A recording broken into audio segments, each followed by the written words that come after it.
तो सबसे पहले हम लोग ने कवर कर लिया था hernia hernia topic in modern point of view. Then question आता है अंतर्वृद्धि के बारे में। अंतर्वृद्धि को हम लोग हर्निया से कोरिलेट करते हैं इन आयुर्वेद, और अंतर्वृद्धि को हम लोग बोलते हैं इंटेस्टाइनल हर्निया। ठीक है, अंत्र मीन्स इंटेस्टाइन। और इसी में आता है मूत्र वृद्धि, जो हम लोग ने पहले ही कवर कर चुके हैं टॉपिक। मूत्र वृद्धि हम लोग हाइड्रोसिल से कवर करते हैं। ठीक है, तो ये दोनों आयुर्वेदिक टर्म पहले ही याद रखना है कि किसको कौन सा Ayurvedic as well as modern से कोरिलेट हम लोग करते हैं। तो हम लोग ने जब मूत्र वृद्धि भी पढ़े थे तो हम लोग ने इसका एक क्लासिफिकेशन देखा था कि first of all we have to know कि what are the different types of वृद्धि। तो वृद्धि के टोटल 7 टाइप्स होते हैं। ठीक है, तो उसमें सबसे पहले दोषज होते हैं यानी वात पित्त कफ। ठीक है, नेक्स्ट होते हैं शोणितज यानी रक्तज, देन मेदज मूत्रज एंड आंत्रज। तो वात पित्त कफ यानी श्लेष्मज। नंबर 4 इज शोणितज यानी रक्तज। Number 5 is मेदज। ठीक है, एंड नंबर 6 इज मूत्रज, जिसको हम लोग हाइड्रोसिल से कोरिलेट करते हैं। नंबर 7 इज आंत्रज। ठीक है, तो ये जो रेफरेंस है ये सुश्रुत निदान स्थान चैप्टर नंबर 12 में मिलेगा वृद्धि के बारे में। साथ में उसमें वृद्धि, उपदंश और श्रीपद के बारे में दिया हुआ है।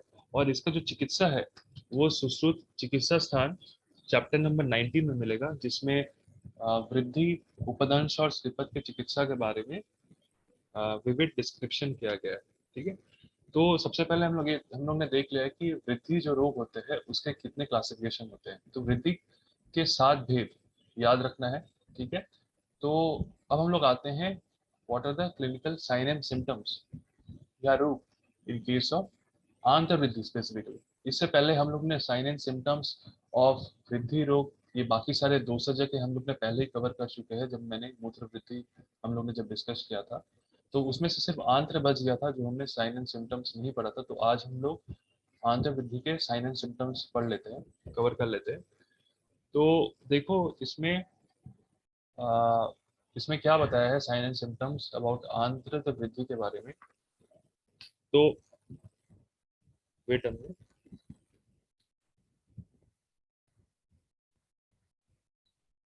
हाँ,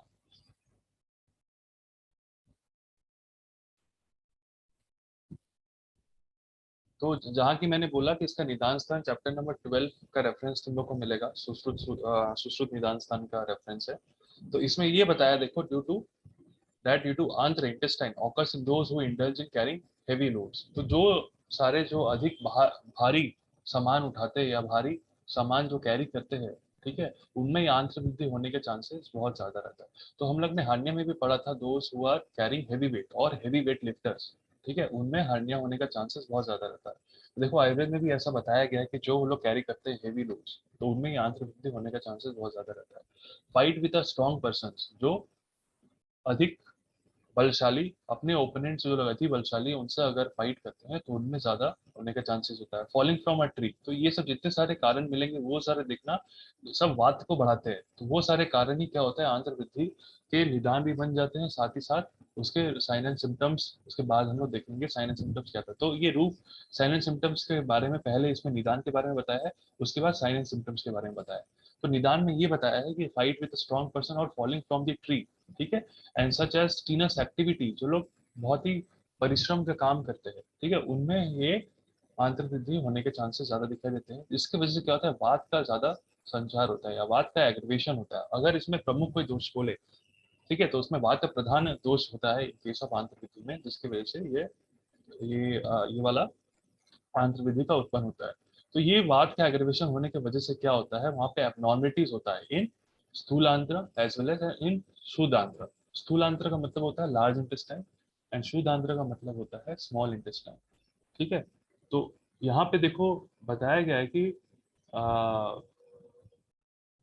इसमें आई थिंक ये रेफरेंस यहाँ पे कट गया है। तुम लोग अगर रेफरेंस फॉलो करोगे, इन श्लोका नंबर अगर बुक होगा उसमें श्लोका नंबर 9 में, ठीक है, इन केस ऑफ सुश्रुत निदान स्थान चैप्टर नंबर 12 श्लोक नंबर 9 में, यहाँ पे वो श्लोक आई थिंक मेंशन कट गया है। ठीक है, तो तुम लोग वहां से रेफरेंस देख लेना। तो वहां पे मेंशन है कि किसके स्थूलांत्र एंड इतरस्य, ठीक है। ये जो शुद्धांत्र है वहां पे श्लोक में दिया है एतरस्य करके दिया है, ठीक है, एतरस्य, एतरस्य, ठीक है। श्लोक में है इसको एतरस्य बोला है शुद्धांत्र का। तो शुद्धांत्र का मतलब श्लोक में एतरस्य दिया है। अगर तुम लोग दलहन का कमेंट्री पढ़ोगे तो उसमें ये बताया कि एतरस्य को शुद्धांत्र से कोरिलेट किया है, ठीक है। तो स्थूलांत्र एज वेल एज शुद्धांत्र का इन्वॉल्वमेंट होता है, यानी large intestine as well as small intestine, small intestine, small intestine का इन्वॉल्वमेंट होता है, ठीक है। एज वेल एज इसमें क्या बताया है देखो, eight a particular place, eight a particular place ये क्या करता है, जब वायु का वृद्धि होता है ये एबनॉर्मिटी स्थूलांतर एज वेल एज शुद्धांतर स्मॉल इंटेस्टाइन में कराता है। और क्या करता है, इसी को पुश करता है टुवर्ड्स डाउनवर्ड, डाउनवर्ड डायरेक्शन में। सिंस वायु का वृद्धि हो रहा है, वायु का वृद्धि किस कारण से हो रहा है, ये सब सारे रीजन से वायु का वृद्धि हो रहा है। तो वायु का वृद्धि होने की वजह से ये स्थूलांतर और शुद्धांतर को पुश करता है towards, towards downward direction at a particular place, pushes it down into the groin। Groin मतलब it was the inguinal region, ठीक है, इट वाज द वंक्षण प्रदेश, ठीक है। श्लोक में लिखा होगा देखना वंक्षण प्रदेश, इसके इसके वजह से क्या होता है, उसमें ग्रंथि का उत्पन्न होता है। जो ग्रॉइन है उसको हम लोग बोलते हैं वंक्षण प्रदेश। इसकी वजह से लाइका ट्यूमर और लाइका ग्रंथि क्या उत्पन्न करता है, ठीक है। और क्या करता है, जब इंग्वाइनल प्रदेश में, इंग्वाइनल रीजन में, यानी तुम्हारा वंक्षण प्रदेश में जब ये तो पुश हो जाता है, उसके बाद क्या करता है, अगर इसको हम लोग ट्रीट ना करें, अगर ये अगर इसको अगर जो आंत्र वृद्धि है, जो इंटेस्टाइनल है, ये जब वायु का वृद्धि होता है ये अब वंक्षण प्रदेश में चला जाता है टुवर्ड्स दी ग्रॉयन। अब ये इंग्वाइनल हार्निया क्रिएट होता है। अगर इस इंग्वाइनल हार्निया का अगर हम ट्रीटमेंट नहीं करेंगे, ये फर्दर ऑन क्या होगा, towards the downward direction push होकर के स्क्रॉटम की तरफ चला जाता है, यानी फलकोश, फलकोश की तरफ ये जो हर्निया है ये टुवर्ड्स द स्क्रॉटम के स्क्रॉटम के टुवर्ड्स पुश हो जाता है, ठीक है, with in a course of time and produces swelling in the scrotum. तो फलकोश में क्या करता है, वहां पे शोफ क्रिएट करता है, ठीक है। और उसमें क्लासिक फीचर्स देखने को मिलता है, उसमें होता है आधमान इन वस्ती प्रदेश है, यानी उसमें बस्ती में क्या होता है ना, एक स्वेलिंग के टाइप एक लक्षण मिलता है, ठीक है। और पेशेंट को आधमान होता है, यानी कॉन्स्टिपेशन होता है पेशेंट को, ठीक है। और पेट में एब्डोमेन में पेन होता है, ठीक है। And produces the swelling in the scrotum, then scrotum is seen enlarge like a bag of air. तो उसमें आधमान होता है। तो ये आधमान, वो कॉन्स्टिपेशन मैंने गलत बोला, ये जो आधमान वाला है ये कॉन्स्टिपेशन वाला आधमान नहीं है। ये जो आधमान है इसमें क्या होता है, तुम्हारा जो बैग है, वो एयर बैग में क्या होता है, वायु का संचार होता है। क्योंकि ये जो होता है वायु के प्रधान की वजह से होता है, वायु प्रधान में दोष होता है, जिसकी वजह से वायु क्या होता है, ये डाउनवर्ड डायरेक्शन की तरफ संचार होता है। फिर वो वंक्षण प्रदेश में जाता है, वंक्षण प्रदेश यानी इंग्वाइनल रीजन की तरफ जाता है। जब वो ट्रीटमेंट नहीं होता है, फिर वो वंक्षण प्रदेश से हो करके वो स्कॉटम प्रदेश यानी फलोकोश में जा करके शोफ क्रिएट करता है। और शोफ जब क्रिएट करता है, वहां पे जो बस्ती है उसमें क्या करता है, आधमान क्रिएट करता है, यानी बस्ती में ये पूरा वायु का आगमन करता है, जिसकी वजह से क्या होता है, वो जगह स्वेलन हो जाता है। अगर हम वो जगह को अगर हम प्रेस करेंगे, अगर हम फलकोश यानी स्क्रॉटम को अगर हम प्रेस करेंगे, ठीक है, by the hands of the physician, तो इंटेस्टाइन जो होता है उसमें तो जो फलकोश उसमें तो इंटेस्टाइन का कंटेंट है, यानी आंत्र का कंटेंट है। तो अगर हम फलकोश यानी स्क्रॉटम को अगर हम लोग प्रेस करते हैं, ठीक है, प्रेस करते हैं, तो उसमें एक साउंड, एक साउंड, एक आवाज आता है, ठीक है। और जो स्वेलिंग है वो ऊपर की तरफ चला जाता है, ठीक है। ये फलोकोश है, यहाँ आंत्र है, अगर इसको हम लोग प्रेस करते हैं, यहाँ पे क्या होता है, एक साउंड का उत्पन्न होता है, और ये जो स्वेलिंग है ये ऊपर की तरफ चला जाता है, ठीक है।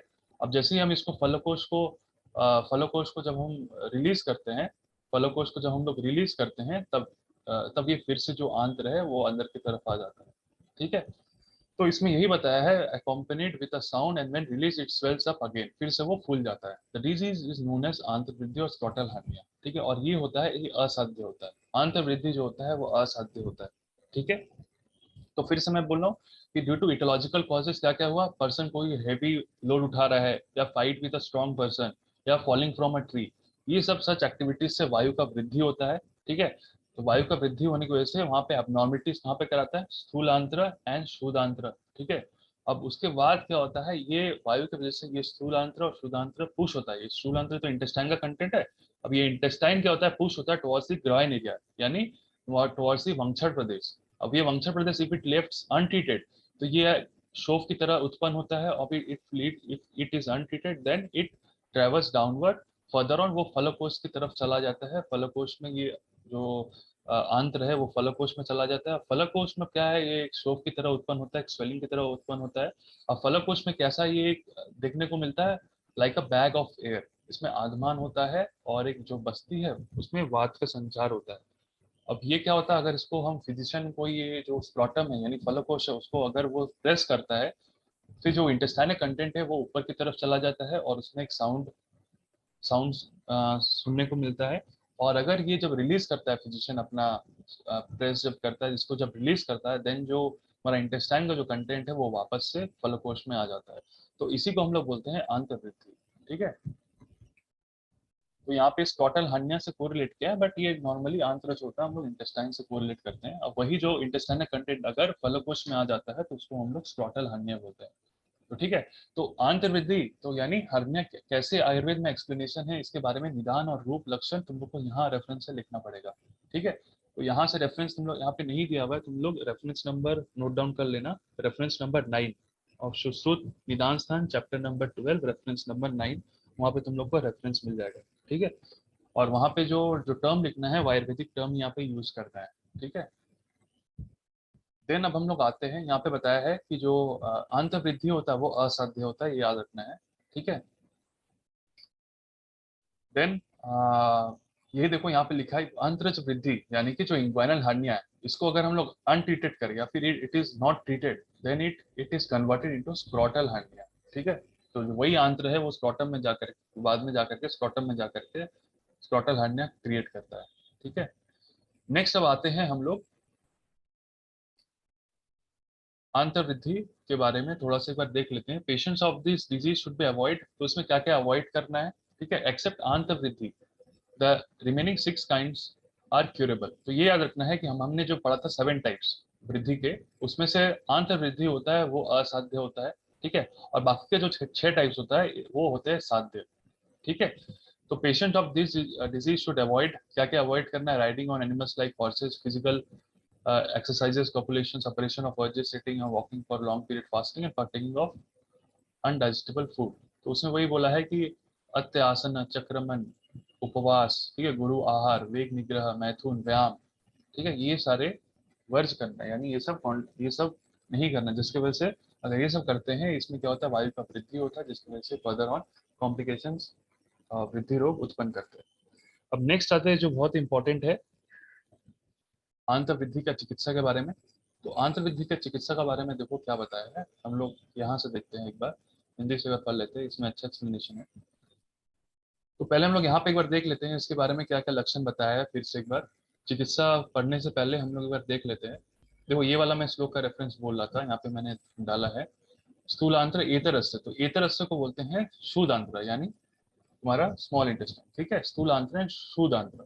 उसमें देखो वंशर प्रदेश में ग्रंथि उत्पन्न होता है, देन फलकोश में फर्दर ऑन मूषक प्रदेश में शोभ उत्पन्न होता है, और देखो आधमान वस्ती वात, मतलब वस्ती प्रदेश में वात का संचार होता है और आधमान क्रिएट होता है, जिससे शब्द यानी साउंड सुनाई देता है। ठीक है, अब उसको जब हम लोग प्रेस करते हैं तो वो ऊपर की तरफ चला जाता है, ऊर्ध्व दिशा में चला जाता है, और उसको अगर हम जब छोड़ते हैं तो वो स्क्रोटम में आ जाता है। ठीक है, फलकोश में आकर फूलने का आस होता है। ठीक है, तो ये हम लोग ने देखा। उसके बाद हम लोग क्या है, वृद्धि में वर्ज विषय।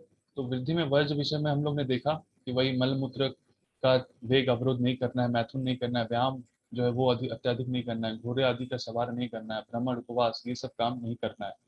तो वातज वृद्धि की चिकित्सा क्या होता है, वृद्धि के जो हम लोग ने 7 टाइप्स पढ़ा था, तो उसके रूप और लक्षण मैंने मूत्र वृद्धि का टाइप्स, जब मूत्र वृद्धि जब मैंने एक्सप्लेन किया था तो उसमें साइन एंड सिम्टम्स, हर एक टाइप्स का मैंने साइन एंड सिम्टम्स बता दिया था। यहाँ पे एक बार हम लोग चिकित्सा देख लेते हैं कि वात वृद्धि का चिकित्सा, ये इंपॉर्टेंट नहीं है बट मैं भी रीड कर ले रहा हूँ, जो क्वेश्चन आते हैं वो आते हैं चिकित्सा ऑफ आंतरवृद्धि। ठीक है, तो देख लेते हैं वातज वृद्धि इन शॉर्ट में।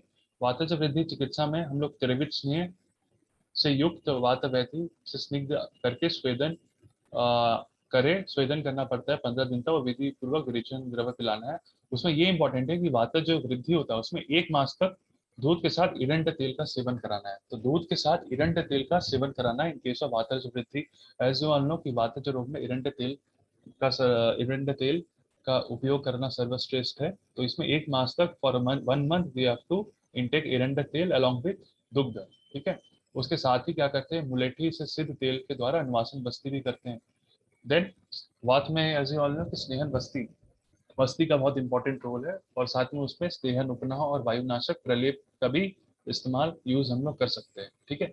पित्तज वृद्धि होता है, पित्तज वृद्धि में अगर वो अपक्व पित्तज वृद्धि रहा तो उसमें हम लोग कैसा ट्रीटमेंट करते हैं, उसमें हम लोग पित्तज ग्रंथि लाइक चिकित्सा करते हैं। ठीक है। तो अथवा पकी हुई जो वृद्धि होता है उसमें हम लोग को क्या करना है, इंसिजन देना है चीरकर, मधु तथा घृत में से शोधन कर और शुद्ध वृद्धि में रोपण तेल तथा कल्प का प्रयोग करना है। तो अपक्व पित्तज वृद्धि अगर रोग हुआ तो उसमें we have to do the पित्तज ग्रंथि चिकित्सा, और अगर पका हुआ वृद्धि रोग हो, पका हुआ पित्तज वृद्धि हो, तो उसको हमको इंसाइज करके वी हैव टू गिव जैसे मधु और घृत का प्रिपरेशन एज